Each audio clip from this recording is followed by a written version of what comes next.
പുളി ഇഞ്ചി അല്ലെങ്കിൽ ഇഞ്ചിപ്പുളി നമ്മൾ ഒരു ദിവസം ഉണ്ടാക്കി കഴിഞ്ഞാൽ നമുക്ക് കുറേ ദിവസം അത് സൂക്ഷിച്ച് വെച്ച് ഉപയോഗിക്കാൻ പറ്റും എന്നുള്ളതാണ് ഏറ്റവും വലിയൊരു ഗുണം കേട്ടോ.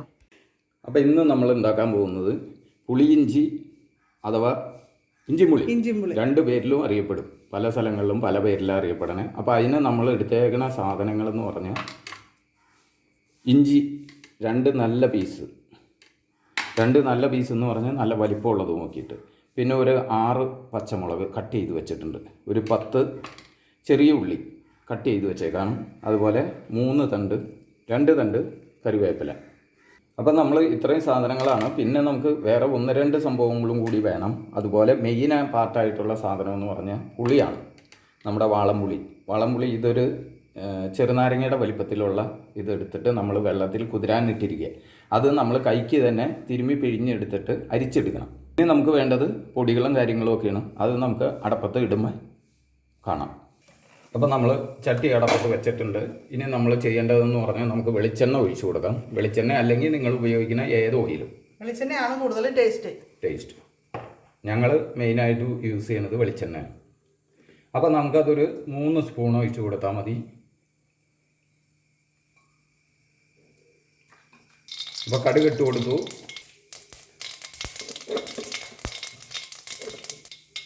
അപ്പോൾ കടുക് നന്നായിട്ട് പൊട്ടിയിട്ടുണ്ട്. നമുക്ക് 2 ഉണക്കമുളക് ഇട്ട് കൊടുക്കാം.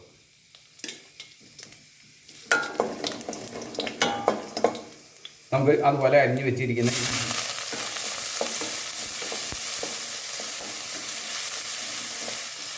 ഇഞ്ചി ഇട്ട് കഴിഞ്ഞിട്ട് നമ്മൾ നന്നായിട്ടൊന്ന് ഇളക്കി കൊടുത്തിട്ട് നമുക്ക് മെല്ലെ ഒന്ന് ഇത് നല്ലോണം ചൂടായി കാര്യങ്ങൾ കഴിഞ്ഞിട്ട് ബാക്കിയുള്ള സംഭവങ്ങൾ ചേർത്ത് കൊടുക്കുന്നതാണ് കൂടുതൽ നല്ലത്.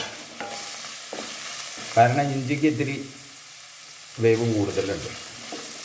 അതിൻ്റെ പച്ചപ്പൊക്കെ ഒന്ന് മാറാൻ വേണ്ടിയിട്ട് ഫസ്റ്റ് നമ്മൾ ഇഞ്ചി ആഡ് ചെയ്യുന്നു അല്ലേ? അതെ, അല്ലെങ്കിൽ ഉള്ളി പെട്ടെന്നായി പോവും. അപ്പോൾ ഇഞ്ചി ശരിക്കും പാകമായി കിട്ടില്ല. പിന്നെ നമ്മൾ അരിയണതിനനുസരിച്ചിരിക്കും. തീരെ പൊടി പൊടിക്കുന്ന അരിഞ്ഞു കഴിഞ്ഞാൽ നമുക്ക് എല്ലാം കൂടി ഇടാം. അപ്പോൾ നിങ്ങൾ ചെയ്യുന്നത് എങ്ങനെയാണെന്നൊക്കെ ഒന്ന് കമൻറ്റ് ചെയ്യ്. നിങ്ങൾ ഏത് രീതിയിലൊക്കെയാണ് ചെയ്യുന്നത്? നമ്മൾ കഴിഞ്ഞ പ്രാവശ്യം ബീട്രൂട്ട് പച്ചടിയുടെ വീഡിയോ ചെയ്തപ്പോൾ പലരും പല ടിപ്സുകളൊക്കെ പറഞ്ഞു കേട്ടോ. അതൊക്കെ വളരെ ഉപകാരപ്രദമായ കാര്യങ്ങളായിരുന്നു.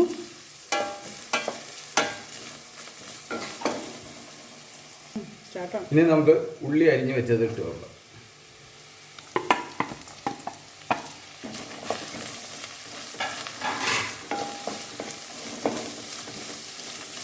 ഇത് നന്നായിട്ടൊന്ന് ഇളക്കി കൊടുക്കുക. അതിന് ശേഷം നമുക്ക് കറിവേപ്പില ഇട്ട് കൊടുക്കണം.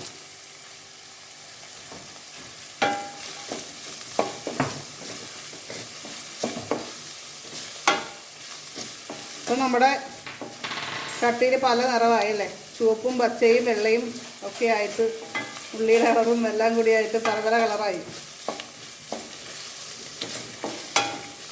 ഇനി നമ്മൾ ഇതിലേക്ക് ഉപ്പ് ചേർത്ത് കൊടുക്കാനാണ് പോണത്. ഉപ്പ്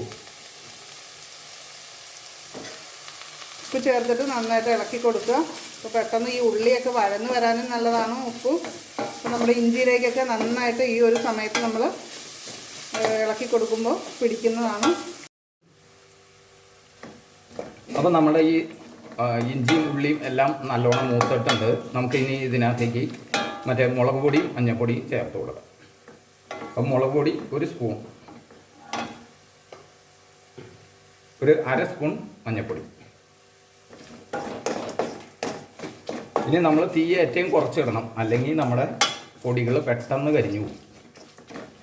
നമുക്ക് ഇതിലേക്ക് വേണമെന്നുണ്ടെങ്കിൽ കായപ്പൊടി ചേർത്ത് കൊടുക്കാം. അതെല്ലാവർക്കും അത്ര ആ ടേസ്റ്റ് ഇഷ്ടപ്പെടില്ല. അതുകൊണ്ട് ഞങ്ങളിപ്പോൾ കായപ്പൊടി ചേർക്കണില്ല. അപ്പം നമ്മുടെ പൊടികൾ ഇപ്പോൾ മൂത്തിട്ടുണ്ട്. നമുക്കിനി ഇതിനകത്തേക്ക് നമ്മൾ അരിച്ചു വെച്ചിരിക്കുന്ന പുളിവെള്ളം ചേർത്ത് കൊടുക്കാം.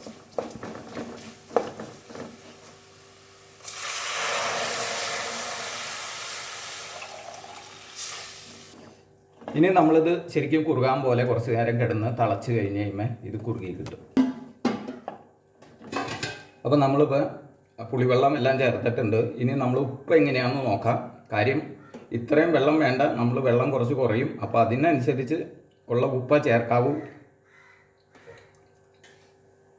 നമുക്കൊരു പൊടിക്ക് ഉപ്പും കൂടി ചേർത്ത് കൊടുക്കാം. അപ്പോൾ നന്നായിട്ട് ഇപ്പോൾ തിളക്കുന്നുണ്ട്. തിളച്ചതിന് ശേഷം നമ്മൾ തീ കുറച്ചൊരു മീഡിയം ഫ്ലെയിമിൽ നമ്മൾ ഇട്ട് കൊടുക്കണം. അതുവരെ നമുക്ക് ഹൈ ഫ്ലെയിമിൽ ഇടാം കേട്ടോ. അപ്പോൾ ഇനി ഇതിൻ്റെ ഇഞ്ചിയൊക്കെ ഇത്തിരി വേകാനൊക്കെ ഉണ്ടെങ്കിൽ അതൊക്കെ നന്നായിട്ട് കറക്റ്റായിട്ട് പാകപ്പെടാൻ വേണ്ടിയിട്ടാണ് നമ്മളിപ്പോൾ ഈ ഒരു രീതിയിൽ ചെയ്യുന്നത്.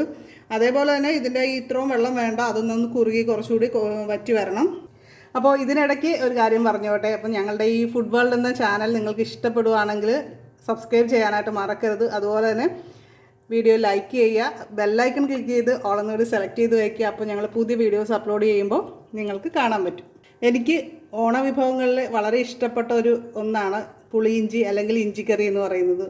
നമ്മുടെ പുളി ഇഞ്ചി വെള്ളമൊക്കെ വറ്റി കറക്റ്റായിട്ടുണ്ട്, നല്ല കൊഴുപ്പിലായിട്ടുണ്ട്. ഇനി നമുക്ക് ഇതിനകത്തേക്ക് ലാസ്റ്റായിട്ട് ചേർത്ത് കൊടുക്കേണ്ടത് ശർക്കര ചേർത്ത് കൊടുക്കാം. ഇതിപ്പോൾ നമ്മൾ എടുത്തേക്കണതെന്ന് പറഞ്ഞാൽ ഇത് ബെല്ലം ടൈപ്പ് ശർക്കരയാണ്. അപ്പോൾ ഒരു ബെല്ലമാണ് നമ്മൾ എടുത്തിരിക്കുന്നത്, നല്ല വലിപ്പമുള്ളത്.